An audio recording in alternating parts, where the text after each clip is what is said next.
अस्सलामुअलैकुम नाजरीन, आप इस वक्त मौजूद हैं मुबीन वॉइस टीवी में। अगर आप हमारे चैनल पर नए हैं तो आपको खुशामदीद और छोटी सी प्यारी सी गुजारिश के हमारे इस चैनल को सब्सक्राइब कर दें और बेल के बटन को दबा दें ताकि हमारी हर आने वाली वीडियो नोटिफिकेशन की सूरत में सबसे पहले आप तक पहुंचती रहे।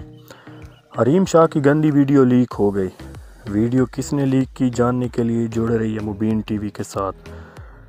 हरीम शाह की वीडियो उसकी अपनी दोस्त आयशा शाह ने की। हरीम शाह ने आयशा शाह के ख़िलाफ़ मुकदमा दर्ज कर लिया और साइबर क्राइम से भी रब्ता कर लिया है। हरीम शाह का मज़ीद कहना था कि आयशा ने मेरे दस्तावेज़ात चुरा कर मुझे ब्लैकमेल करना शुरू कर दिया है और आयशा शाह ने अपने बॉयफ्रेंड के साथ मिलकर मुझे हरासा किया और मेरी गंदी वीडियो बनाई और इस वीडियो को फिर सोशल मीडिया पर अपलोड कर दिया। इसके साथ साथ आयशा ने मेरा पासपोर्ट भी चुरा लिया है। अगर आपको हमारी वीडियो अच्छी लगी है तो इसको लाइक करें, शेयर करें और चैनल को सब्सक्राइब करना ना भूलें।